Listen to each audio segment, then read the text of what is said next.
Hey everyone, it's Wednesday again with mooses.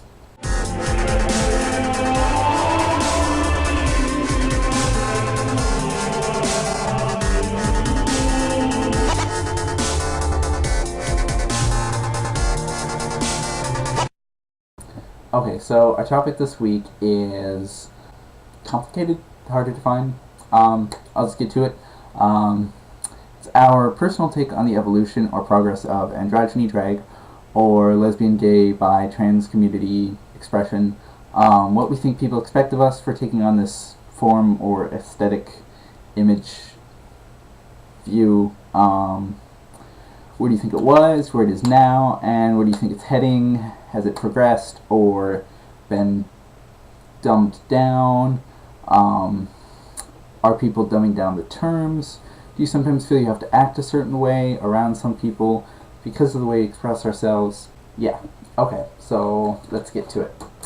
I already addressed everyone from last week in my video that I filmed on Sunday, and anything that Monday and Tuesday had to say, I am going to be addressing that in this video because it's easier to say those things while I'm on a topic instead of like splitting it up into answering you guys and the things. Okay, first I have to say that I think a lot of people confuse androgynous and transgendered. They've like flip-flopped the terms or mixed them up. And I know a lot of people aren't going to agree with this, but from my understanding and research and reading, this is what I understand transgendered as. It's like a wider, broader bracket. It's not like a specific expression. It's, like I said, it's a larger bracket which includes a lot of subsections of expression. Like transgendered includes anybody living outside the gender binary. Yeah, I'll just say transgender identities include transsexuals, cross-dressers, genderqueer, androgen, bigender, drag kings and queens. All that like fits under the scope of transgender. So now that we have all that defined, I have to say I'm a fan of Drag Race. I watched the second season, I believe, all the way through, but haven't watched before or anything after. Yeah, I'm a fan of it, but I'm not very aware or in the drag community or expression, so I don't have much to say about that. Now, I don't get mad when people mislabel or misgender me because I don't concern myself with passing too much, which is weird because like when I'm out places, out to lunch with my mom, I get gendered as female a lot more often when I have like 5 o'clock shadow and not wearing any makeup as opposed to when I'm like all cleaned up and painted, and I don't know, I guess people see like longer blonde hair and a boat neck shirt and just assume female. Whether they understand my situation and are just being considerate or understanding, or if it's their own mistake, I'm not complaining. Anyway, even though I identify as female psychologically, which is why I'm on HRT and transitioning currently, I'm completely comfortable with being an androgynous being. Like, even when I do go full-time as female, I don't see myself abandoning androgynous culture or expression, and hell, even if I were born female, I, chances are, would have been androgynous still. Like, I would really like to rock the whole like super short, cute hair, girl hairstyle, but I've never had long hair in my entire life, so I think I'm going to stick with this for a little while. So, yeah. I feel drag or androgyny or trans expression shouldn't really be defined, like set in stone the same way that male and female are.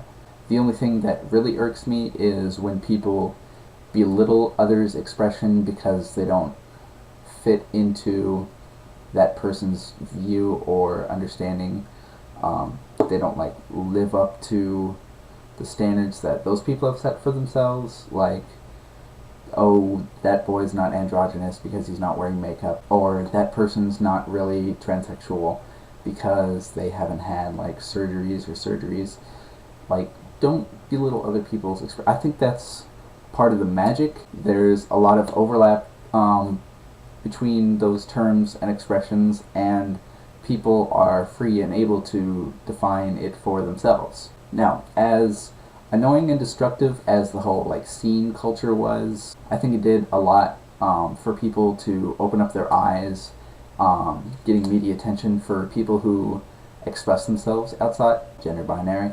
Like, a lot more guys were open to having big, more like feminine haircuts, or wearing makeup, or clothes which are more traditionally female. So yeah, I think that's did some good despite bad.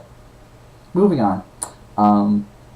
I just say I feel bad for female androgyns and trans boys, because even though they're more socially accepted, like if someone sees a girl with short hair wearing like baggy jeans and just a t-shirt, the most people think is like, oh, that's a lesbian, whatever.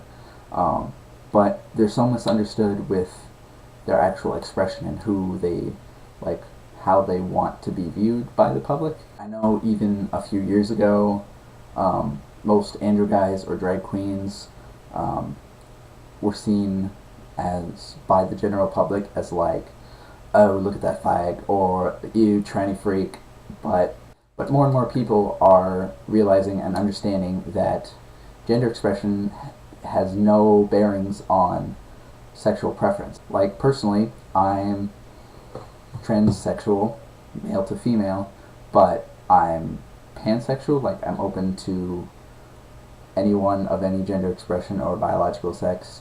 There's plenty of trans girls out there that I've talked to who are strictly lesbian, strictly into girls. There's trans boys who are strictly into boys. And speaking of attractions, like, ooh, girl, my nail is off right though. Though I identify as pansexual, I think I am most attracted to other androgynous people. Like, I have such a soft spot for guys with long hair or girls with short hair, or anything where you have difficulty in determining the person's gender is just like such a turn on for me. And I said this in one of my videos on my personal channel, that it might be a little bit of narcissism showing through, like why I'm so attracted to people who are similar in appearance to me, but that's whatever.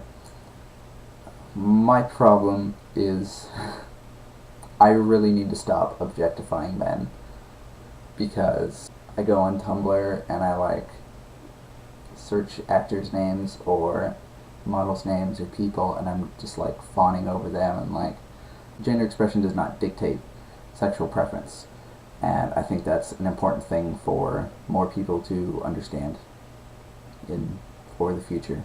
Speaking of the future, with any luck, I think that gender boundaries will be broken down exponentially more and more over time. If things keep on the track they are going currently, the train moving the way it is, those that don't accept or understand gender non-conforming people will become the frowned upon minority. Like more people will see those non-accepting people as like, why are you acting like this? Why do you have to hate on people? At least I hope so. I think job discrimination will lessen outside of fashion and cosmetology for people who live outside the gender binary. Like, I know a lot of androgynous boys get into cosmetology and makeup artistry and fashion. Not to say that that's like the only thing they're interested in, because those careers are more accepting of people in general, that a lot of people feel that that's the only fields they can go into. But I think more and more job markets will open up for people who express themselves the way they want to. And speaking of, I hope, especially through channels like this and shows like Drag Race and media attention and all that, we'll get more and more people to be more comfortable expressing themselves however they want, and like lessen the anxiety and inhibitions people have about being who they really are on the inside. So yeah, that's everything, I think. I hope you all have a good week, and please comment and subscribe and do all those good things. Links in the down thingy, and bye everyone.